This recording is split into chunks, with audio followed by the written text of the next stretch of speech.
the Vice President of the United States, JD Vance.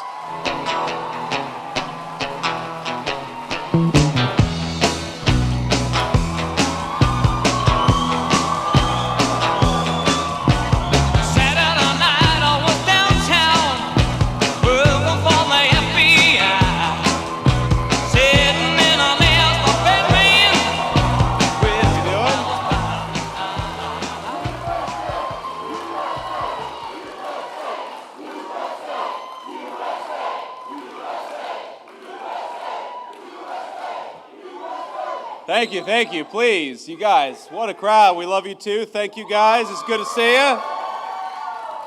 It's great to be back in the great state of North Carolina. Thank you all so much for having me. I want to thank, first of all, these incredible law enforcement officers we have behind us. Thank you all for your service and for what you do. It's a good-looking crew. It's a little hot in here. If those of you who are watching at home don't know, it's a little hot in here. And they've got their navy blue uniforms on over here. I bet they're even hotter than we are, standing up there under the spotlight, but they've done much tougher jobs, I think, before. So we're thrilled to have you guys here. And I just wanted to say to all the law enforcement who are in this building, to all the law enforcement who are watching at home, we love you, we're grateful to you, and we're always going to stand behind you. Thank you. You guys. Now, I have a few other thank yous before we get to the meat of what I wanted to say here. First of all, we're in this incredible hangar, and it belongs to Dennis and Kay Yates. Where are Dennis and Kay at? Where are you guys? Thank you all so much. Thank you guys for having us. And of course, we're also thrilled to be joined by the hangar's previous owner, Jack Rouse. So Jack, thank you so much for building this thing and for having us. It's good to be here. Now, I'm joined by one of my favorite former Senate colleagues, and that is the great Senator Ted Budd from North Carolina. Ted, thank you so much. A very good guy. And I assume we have some other Republicans in here, so are we going to send Ted Budd a great fellow senator and Michael Whatley from the state of North Carolina?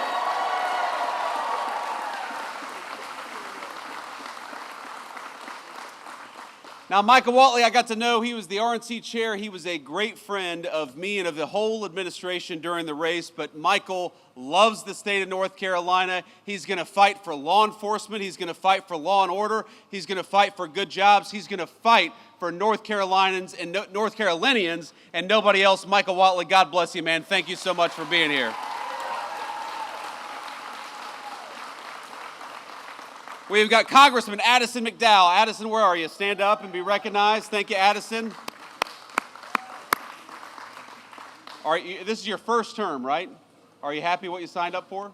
That's good. Okay. Let's be honest, he couldn't say no, even if he wanted to, but he loves serving the great people in North Carolina and Washington. He does a very, very good job. And then I also want to give a shout out to Mark Harris. Mark, where are you? Please, Mark, you're a great guy. Thank you for everything. But I want to just say that being here in North Carolina, we're here to talk about law and order. We're here to talk about law enforcement, and we're here to talk about the basic fact that you all pay your taxes. They go to safe streets and safe cities. You ought to be able to enjoy the places that were built by your tax dollars. You ought to be afraid, the criminals ought to be afraid of you. You ought not be afraid of the criminals. It's very simple. And I think for too long in this country, we actually took the exact wrong approach. We told people that if you were walking down a city street and there was a crazy person over there yelling and screaming at your kids, you ought to walk to the other side of the street rather than possibly be accosted by a violent person. Well, you know what I think? I think that if a person is being violent and threatening to young children and young families, they ought to send their asses to prison instead of telling people that they got to cross the other side of the street. Now, and Ted is going to be mad at me. Ted is a good Christian man. He does not cuss. So, Ted, forgive me if I get a little fired up sometimes when I'm talking about this. Look, I've gotten in arguments with people before. You know, a couple years ago, I took my family to New York City. This was when I was in the United States Senate. We spent a few days there. It was a wonderful trip in a lot of ways. But, you know, every time we went to the subway, I'd have one of my kids grabbing onto my leg or afraid because there was a crazy person yelling, hollering, and screaming. at a 3-year-old little kid. Why do we live like this? Why do we accept this in our communities? And the answer is because of bad political leadership. We have accepted for too long this idea that we ought to give over our streets to criminals and to vagrants and to people who are screaming at us instead of taking back our streets with our incredible law enforcement.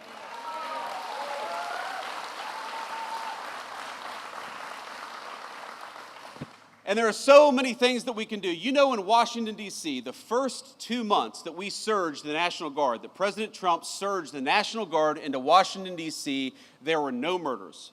Not a single murder for 2 weeks in the streets of Washington, D.C. And you know, we have all these world leaders who come. And we'll tell them, you know, we haven't had a murder in Washington, D.C. in 2 weeks. And these world leaders will look at us and say, is that supposed to impress us? Like, that doesn't sound very good. But you know, to Washington, D.C., which averaged last year a violent murder every other day, 2 weeks without a murder was a hell of a track record. And then we just surged the National Guard to Memphis, Tennessee. Again, a Democrat city in a red state, but where the mayor said, we are sick of our people being afraid to walk safely on the streets, so why don't you help us? And that's our basic attitude in the Trump administration is, look, we should not allow people to take over. We should not allow these violent criminals to take over city streets. And if the local government wants our help, if the local authorities want our help, then we are going to help them because we stand for American safety everywhere, whether it's a big city or a small one. Thank you, young man. So this is what it means. Being pro-law and order is actually not that difficult. There are some things we do, some issues we address that are so complicated and so challenging, but supporting our local law enforcement is actually pretty easy. It's just a question of political willpower. Here's thing number one, very simple. If our great police officers find a violent criminal and lock them up, we ought to keep them locked up instead of letting them back on our streets with a slap on the wrist.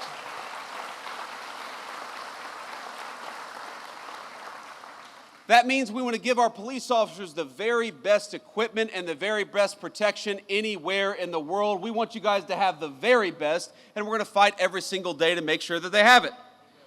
It means punishing state and local jurisdictions that restrict your ability to do police work. They just want to do their jobs. They ought to be allowed to do it.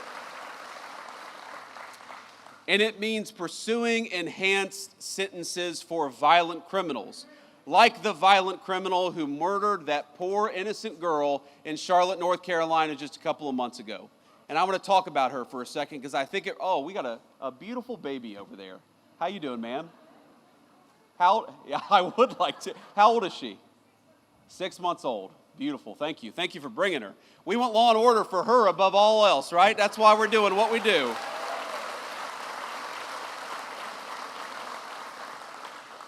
But we all know a couple weeks ago, and it's one of these things that got bumped out of the news because of the political assassination of Charlie Kirk. And so let me talk just a bit about that. You all know Charlie. He was a great guy. He was a great husband, a great father. He believed in two things, I think, above all else. Number one, the second most important, is he believed in political debate in the United States of America, that we ought to talk about our disagreements and not attack one another over our disagreements. And he gave his life dying for that principle.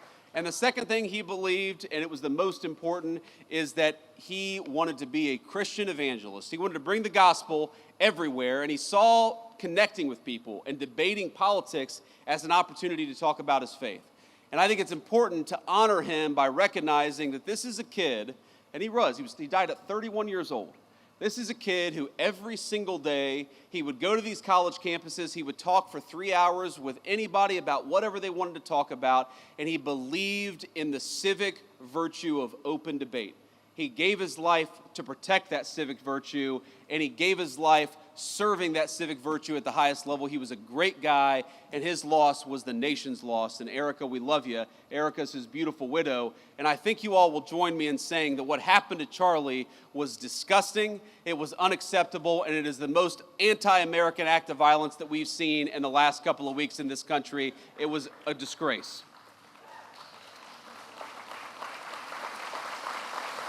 But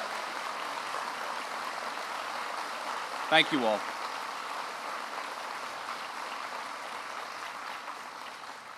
I appreciate that, and the thing is, it actually bumped out of the news, this terrible story in Charlotte. And here's the basic summary, as far as I can recall it, is you have a violent criminal who has been arrested 14 times, often for very violent offenses, who gets on a bus with an innocent young girl, 22 years old, and slits her throat, and she dies.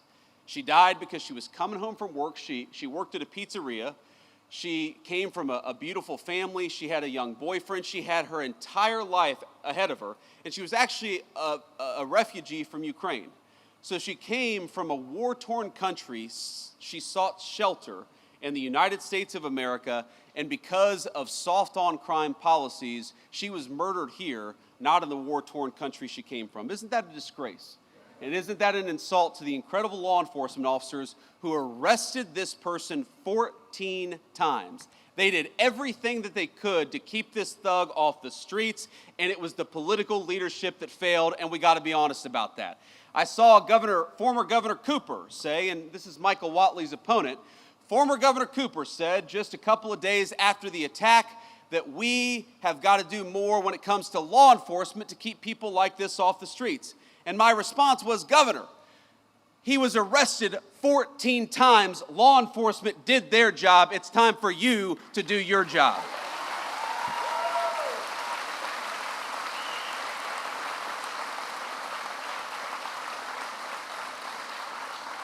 And it's so amazing to me, political Democrats, I don't think it's all Democrats. I actually think most Democrats want what most Republicans want, which is safety in their communities, but they always manage to turn issues of crime into a distraction about race. They always try to say that law enforcement, locking violent criminals up, is inherently racist. And I gotta be honest with you, that's an insult to white people, it's an insult to black people too. Because all of us just wanna live safely in our communities. It doesn't make an ounce of sense to me. But I actually, because of these Democrat talking points, I went and looked up. Do you know that in most big cities, the gross majority, over 90% of violent crime is committed by fewer than 1% of the city's residents? This is not a black-white issue. This is, we've got a small percentage of violent criminals in our communities. Democrats want to let them out of prison, and Republicans want to put them in prison and keep them there so that all of us are safe in the process. I think that's common sense, don't you?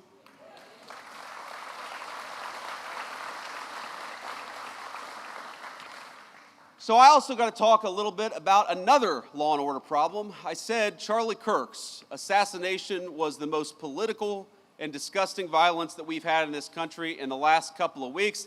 And that was true maybe until this morning, because I don't know if you all have followed the news, and we're still learning a little bit about it. But what we know is that in Dallas, Texas, an ICE facility, an Immigrations and Customs Enforcement facility, was opened fire upon by a violent left-wing extremist, a person who wrote anti-ICE messaging on their bullets, and there's some evidence that we have that's not yet public, but we know this person was politically motivated. They were politically motivated to go after law enforcement. They were politically motivated to go after people who are enforcing our border. I think that is the most disgusting thing. The very people who keep us safe, honored, and protected, and praised by Democrats and alike, it is time to stop the rhetorical assault on law enforcement. Because here's what happens. Because here's what happens when Democrats like Gavin Newsom did say that these people are part of an authoritarian government. When the left-wing media lies about what they're doing, when they lie about who they're arresting, when they lie about the actual job of law enforcement, what they're doing is encouraging crazy people to go and commit violence. You don't have to agree with my immigration policies. You don't have to agree with Donald Trump's immigration policies. But if your political rhetoric encourages violence against our law enforcement, you can go straight to hell and you have no place in the conversation of the United States of America.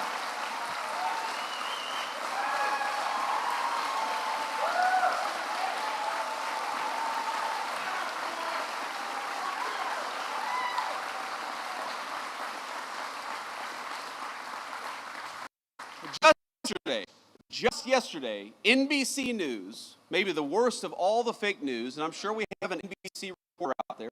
It's a tough competition, but maybe the worst, I said maybe the worst, is NBC News.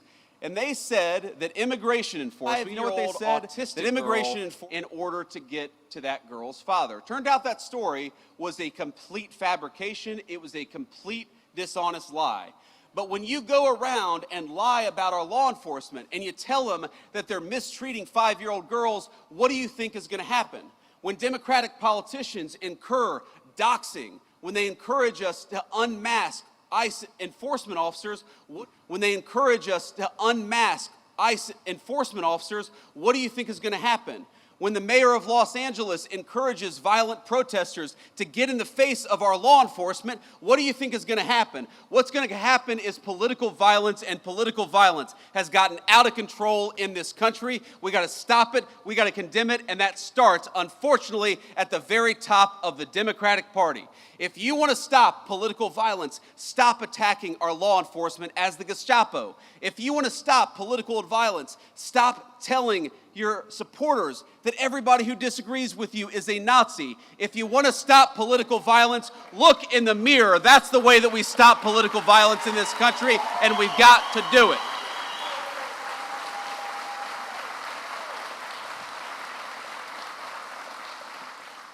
And while we're all mourning and rooting for and praying for everybody who was injured at that ICE facility, and as far as we know, it looks like some of the detainees, in other words, some of the potential illegal aliens, were some of those who were affected. Look, just because we don't support illegal aliens, we don't want them to be executed by violent assassins engaged in political violence either. So we're praying both for our ICE agents, but also for everybody who's affected by this terrible attack.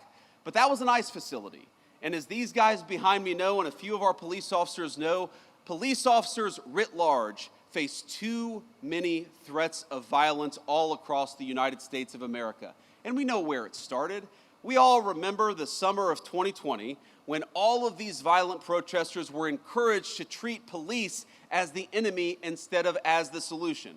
You'd take 1,000 police officers, you'd find one person who didn't do something perfect and use that one guy to tarnish the other 999 police officers.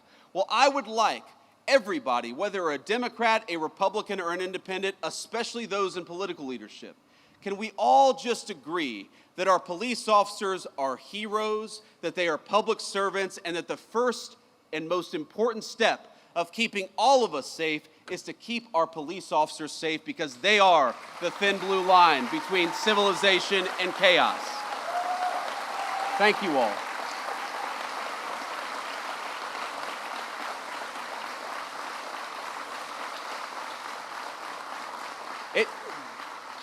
It just happens too much. Our police officers being assaulted, our police officers being attacked. You have these crazy attacks where you have a cop in a squad car who's enjoying their lunch break, and somebody comes up and summarily executes them before the cop even had a chance. It happens way too much, and it happens because too many of our political leaders have encouraged it.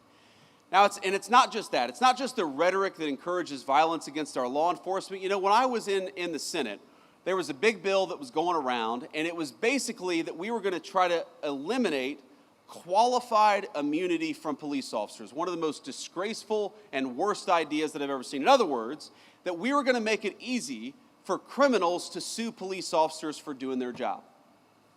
Now, does anybody think, when you see the fake news media and the way they attack our police officers, does anybody think that we need to make it harder for our police to do their job? Some of America's cities today have worse murder rates than the very worst third world cities all over the world. That's not a joke. You go to Port-au-Prince, Haiti, or you go to some of the poorest countries all over the world, even those countries have a better murder rate than Washington, D.C. or some of the major American cities. Some of them have better murder rates than Charlotte, North Carolina. That's a disgrace. All of us should be asking, how do we make that better? How do we make people safer in their communities? How do we make it easier for a young family to walk down the street in security and comfort? But unfortunately, we've got a crew of violent radicals in the United States of America who think we ought to make it harder for police to keep us safe than easier for police to keep us safe. So here's one thing I'd like to do. I'd like every single Democrat starting today, and every Republican too, while we're at it, to say that we are going to defeat these efforts to strip immunity from our police officers. We're going to make it easier for them to do their job, not harder for them to do their job. Let's fight for it every single day.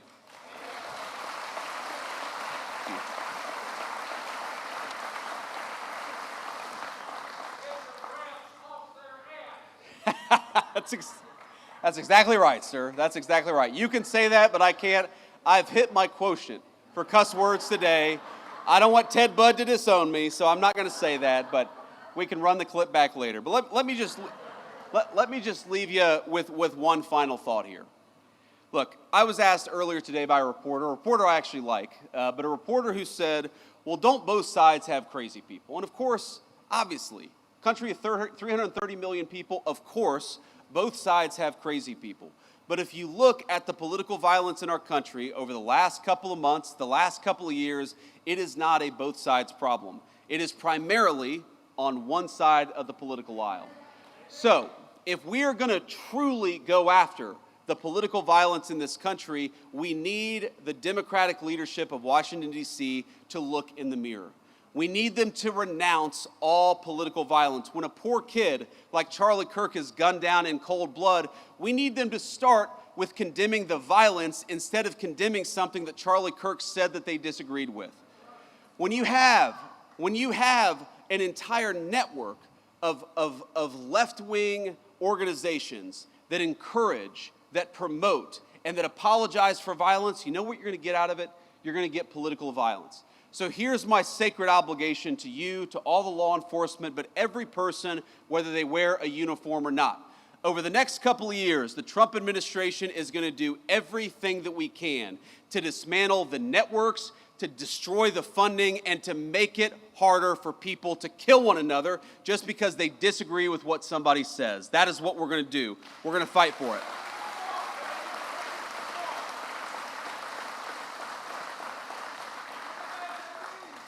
Let me just leave you with this one final thought. Now, most of the time when I go around to events like this, I'm talking about our big, beautiful bill, our working families tax cuts. And I want to leave us just with a reflection on that, because while we're talking about law and order today and we're honoring the police, one of the ways in which we rebuild the American dream is by allowing you to keep more of your hard-earned money. And that bill that these great congressmen worked on and the great senator here, what it did was very simple. It increased the child tax credit. It meant that we're going to increase take-home pay by about $10,000 over the 4 years of the Trump administration. It means that if you're working on tips or if you're working an overtime shift, the government is going to take less of your money. And I think that's a pretty good idea, because if you're working hard, I think the government ought to keep its hands out of your pocket. We're going to do all those things. Because I believe the American dream is fundamentally about this principle. It's about the principle that for all the parents and grandparents out there, and I'm now the parent of 3 beautiful young kids, I just want them to have a better life than the life that I have. That, to me, is the core of the American dream. The promise that if you work hard and play by the rules, we're going to give our kids and we're going to give our grandkids something that's just a little bit more prosperous, a little bit more secure, and a little bit more proud than what we were given when we were kids. That is, I think, our sacred obligation. That by inheriting a great country from our parents and grandparents, we got to pass on something even greater to the next generation. But none of that matters without law and order and public safety. How can you have the American dream if you can't walk down your neighborhood in safety? How can you have the American dream if you're worried about getting mugged when you're taking your family out to a nice meal downtown? How can you have the American dream when every celebration, every big moment in a person's life, you're too worried about violent crime and not focused enough on the things that make life worth living? One of the things that we have got to get back to remembering is that if we want to preserve the American dream, we've got to preserve the right of everybody, rich or poor, to live in safety and security in their neighborhoods. You know, when I grew up in Middletown, Ohio in the 90s, we didn't have a whole lot of money.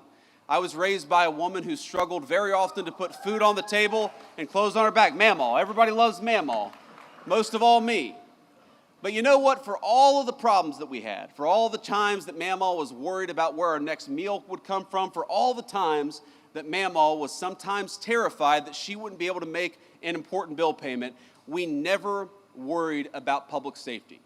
And the reason we never worried about public safety, the reason she knew I could go across the street and play in the park in safety and comfort, is because we had something in this country. And that was a recognition, Democrat and Republican, that we stood with law enforcement and we stood with their mission. It didn't matter what your political affiliation was. We wanted to support people who kept our communities safe. And that's something we've gotten away from, because a lot of the people who report on the news, a lot of the people who actually make policy in Washington, D.C., let's be honest, they are wealthy people who can block themselves off from the consequences of the policies they impose on the rest of us. Now maybe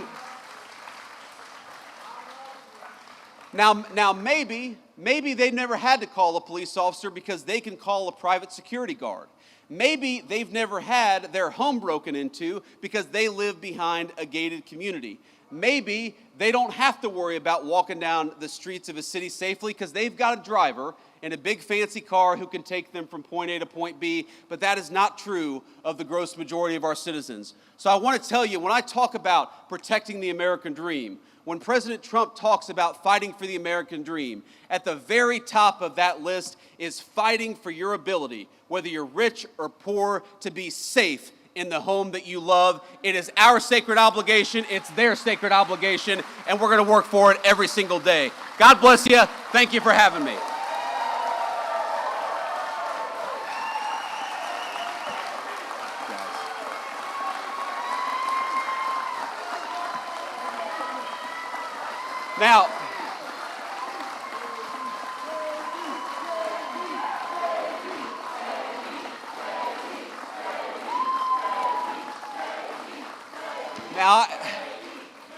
Now I forgot. I told the fake news, and I'm sure there's some real news back there. I told them I'd take a few questions. So I'm not getting out of here just yet. We'll take a few questions from the reporters. I would prefer to start with some of the local North Carolina folks, and then we can take some national questions after that. Do we have a microphone back there? Hey, Vice President. I can't see you. Over here. Yes, Mr. sir. Vice President, Thank thank you for taking questions from us, and thank you for visiting Concord. You referenced the awful death of Irina Zarutska. I'm just curious, have you had the chance to watch that awful video that was released by Katz, and what your thoughts are after viewing it? Well, yeah, you know, I've honestly seen a lot of gruesome footage, some involving my friends over the last couple of weeks. But the footage of Irina getting stabbed to death is very hard to watch. And I have not seen the whole video from start to finish. I had to cover my eyes for part of it because it is so gruesome. And maybe I should just stare at it. Maybe all of us should stare at it to know the kind of evil that we're actually confronting, because what happened to her was really, really disgusting. And I think it comes from a deep and dark and evil place that exists, thankfully, in a very few number of people, but those people we ought to lock up in prison so they can't get anybody else. But when I saw that video, you know what really got me as a father? I've got 3 little kids, 2 boys, and my youngest is a baby girl. She's 3 years old. She is the apple of my eye, as you dads will know. Daughters just have an effect on us. They get away with more stuff. They don't they? Yes, they do. It's kind of annoying, actually. She gets away with things she should not get away with, that her brothers would never get away with. But I look at this girl who's 22 years old, and I think to myself, you know, I would love for my daughter to have the kind of life where she never has to worry about that. And there's this moment where she looks up at her attacker and she covers her mouth, and you realize what's going through her head. She knows that something very terrible has happened to her, and I hope that she didn't realize it for too long, because that is unimaginable suffering. But if you're a man, I don't care what skin color you are, I don't care whether you're rich or poor, but if you're a man and you see the pleading eyes of a girl looking up for protection, then we have to protect our girls and our women in this country.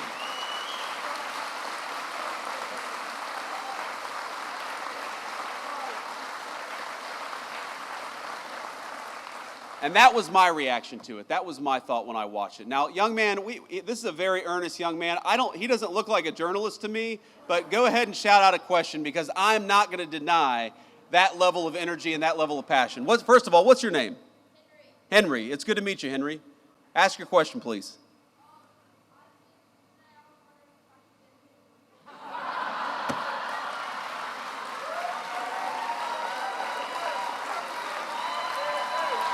come up here.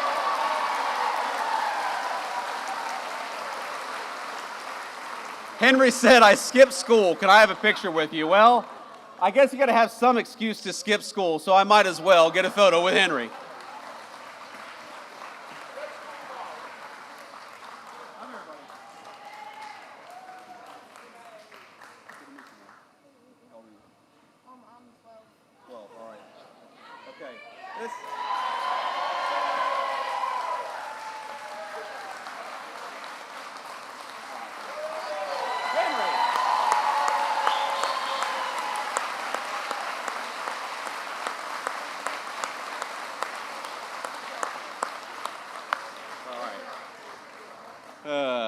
Now the next reporter is going to be, hey, I'm from CNN. Can I get a photo with you too?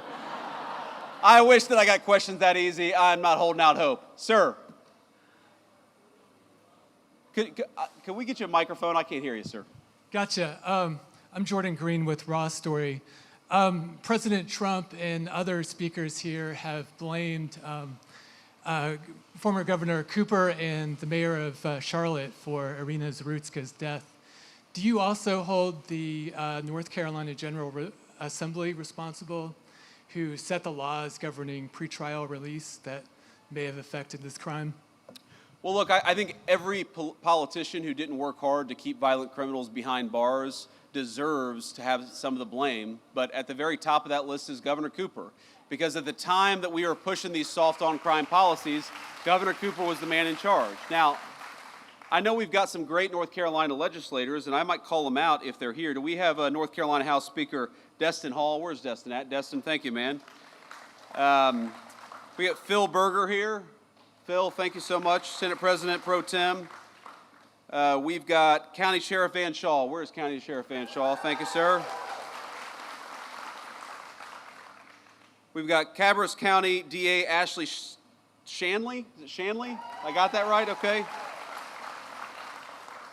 Of course, we got North Carolina GOP Chairman Jason Simmons. Jason Simmons that's a celebrity in the Trump White House there. North Carolina Labor Commissioner Luke Farley. Luke, where are you? Luke, thank you. And I know that our great North Carolina local legislators here have worked very hard to solve some of these soft-on-crime policies and make it harder to let violent criminals out so easily, and to demand that when you have a violent criminal who goes in, the person stays there and doesn't get a slap on the wrist and released to commit more crime in the community. That's what we want. We don't want a criminal justice system that goes after innocent people. We also don't want a criminal justice system that lets obviously violent felons out of prison without any real consequences. It's just very simple. And again, I go back to the statistic where we have got such a small number of people who commit so much of the violent crime. If we just locked them up, and I mean, look, I believe in repentance and I believe in forgiveness, but I believe that forgiveness often only comes on the other side of real punishment and real regret, which is why we got to lock some of these guys up in the first place. So yeah, I blame the political leadership, and I can't get over a governor who pursued soft-on-crime policies, Roy Cooper, who pursued soft-on-crime policies, who let violent criminals out of prison, and then after Irina was murdered, to have the audacity to blame our law enforcement. Law enforcement arrested this guy 14 times. They did their job. It's time for the politicians to do their job too. Next question. Vice President Vance, thank you so much for taking questions. I'm Casey Jones from WCCB Charlotte. When it comes to cracking down on crime in cities like DC, Memphis, Chicago, sending the National Guard, what specific metrics does the administration use to decide where those resources go? And can we expect that kind of response here in Charlotte anytime soon? Well, look, if the mayor of Charlotte and the governor of North Carolina asked for our help, we would absolutely send it, because we believe in helping people regardless of whether they're Democrats or Republicans.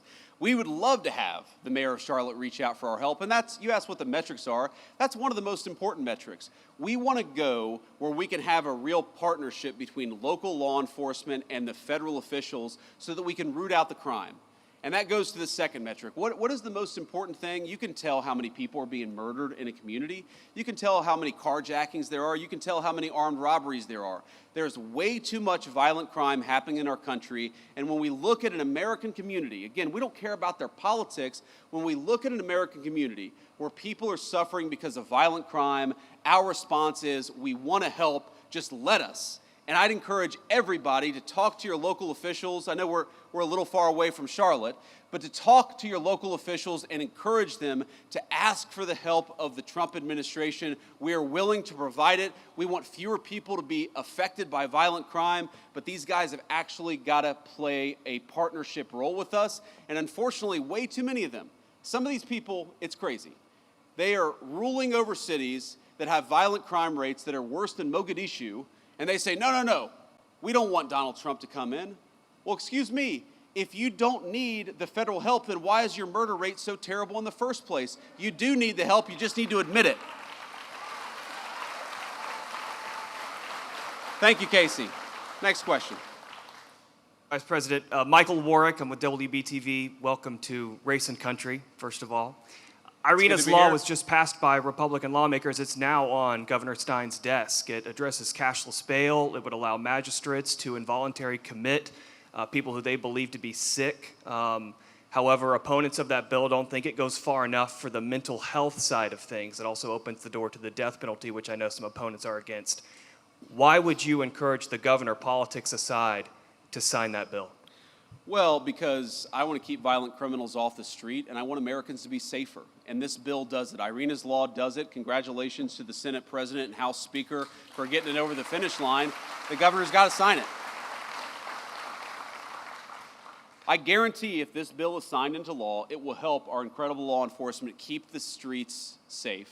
And that's ultimately all I really care about. Again, it breaks my heart to think that you have young kids, especially in poor communities, whether they're black or white, who don't feel like they can walk outside. You've got grandmothers who are taking care of grandkids who don't want to sit out on their front porch because they're worried about drive-by shootings.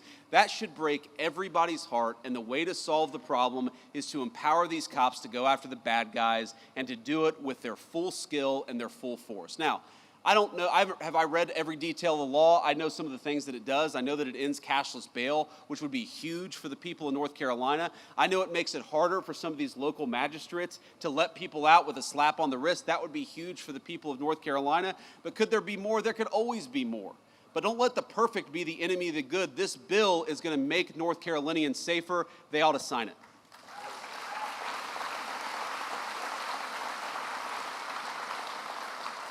Hi, Mr. Vice President. It's Kit Maher representing the White House TV pool today. I just have two national questions for you, if you'll allow it. Go ahead. Number one, on Ukraine, President Trump said that Ukraine can fight and win back its territory. Could you explain the shifting stance there from stopping the bloodshed immediately, ending the war, and now saying that Ukraine should fight? Is that a tactic to pressure Putin back to the table? We'll go ahead and do the second question. Yeah, second question. Yeah. Last year, when I was covering you on the campaign trail, you told Joe Rogan that the difference between Harris and Trump is that Trump is not trying to censor his fellow Americans. I'm wondering if you can square your fervent belief in free speech with what's going on now with Jimmy Kimmel and the FCC pressure. I'd love to hear your thoughts on both of those. Well, look, on the free speech conversation, I'm pretty sure that Jimmy Kimmel was back on the air last night, and to the extent that he's not back on the air, it's because he's not funny and has terrible ratings. This is not a federal government problem. This is,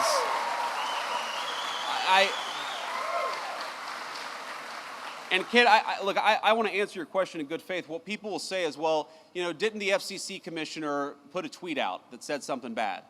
Well, Kid, compare that, the FCC commissioner making a joke on social media. What is the government action that the Trump administration has engaged in to kick Jimmy Kimmel or anybody else off the air? Zero. What government pressure have we brought to bear to tell people that they're not allowed to speak their mind? Zero. We believe in free speech in the Trump administration. We are fighting every single day to protect it. Now compare that to the Biden administration, where we found out just yesterday that conservatives on YouTube and on a number of social media platforms were being censored. Why? Because the Biden administration picked up the phone and said, we want you to censor our political opponents. That is real government censorship, and it left the White House when Joe Biden left the White House. Now to Ukraine. Look, I've answered a version of this question probably 100 times over the past 3 months. And one of the things I'll say about the president is that he is responsive to the reality on the ground. And the reality on the ground is that, number one, we have engaged in incredibly good faith negotiations with both the Russians and the Ukrainians. And I believe the president is growing incredibly impatient with the Russians right now because he doesn't feel like they're putting enough on the table to end the war. That's number one. Number two, the president has grown very confident that this war is bad for Russia. You hear me say this all the time. You hear the president say this all the time. The war is bad for Russia. It's bad for Ukraine. It's bad for America. We want the killing to stop. That remains the president's position. But the president also can look at reality on the ground. He sees the economic numbers that are coming out of Eastern Europe. He sees the number of dead people, both Russians and Ukrainians, that are happening in that war. And the president is telling Vladimir Putin, it is time to stop the killing. He would say that to Zelensky. In fact, has said that to Zelensky. He wants this war to end, and he's doing everything that he can to stop it. But look, if the Russians refuse to negotiate in good faith, I think it's going to be very, very bad for their country. That's what the president made clear. It's not a shift in position. It's an acknowledgement of the reality on the ground. We're going to keep on fighting for peace every single day in the Trump administration. And I'll do one more question here. Another question. Sir. I want to take it from you. Good afternoon, Mr. Vice President. Monica Casey, WRAL out of Raleigh. We are coming up on the one-year anniversary of Hurricane Helene's devastation. Sure. What is the administration doing to speed up the distribution of federal aid for that disaster? Yeah, so just in the last week, the Secretary of Homeland Security put another, I believe, $64 million into the disaster relief effort. We inherited, I'm going to be honest with you, a FEMA that was mired in bureaucracy and red tape. The president has made very clear from day one, we want to get relief to the people of North Carolina as quickly and as rapidly as humanly possible, and that's what we're trying to do. The second thing I'll say is that I understand the governor had a very good call with the president, I believe on 9/11 actually, about a week and a half ago. It may have been, the day before, the day afterwards. But he had a good conversation with the president about some of the disaster relief needs that are there. We're going to keep on working on this. We're going to keep on working with some of our colleagues and the federal congressional delegation from North Carolina. But let me just say, I've visited the devastation myself. I want the people there to know we continue to think about them, we continue to work on this issue, and we're going to make sure that we never forget that area of North Carolina and the devastation that storm caused. Great. All right. On that note, I just want to say you guys have been an incredible group to get to spend some time with. Henry, I hope you got the photo you needed. So are you going to get like a tardy, Henry, or what's the deal? If you get a photo with the vice president, you're allowed to have an excused absence? Is that how that works? Okay, he doesn't know, actually. Henry is not as confident in that question as I would have hoped, but it's great to meet you, my friend. It's great to be with all of you. Just remember, we've got a very, very important job, and each and every single one of us has a role to play. To our law enforcement, thank you for the job that you do. We're going to keep on fighting for you in the Trump administration. We're going to keep on fighting for safety and security all across the state of North Carolina. God bless you. Thank you for having me.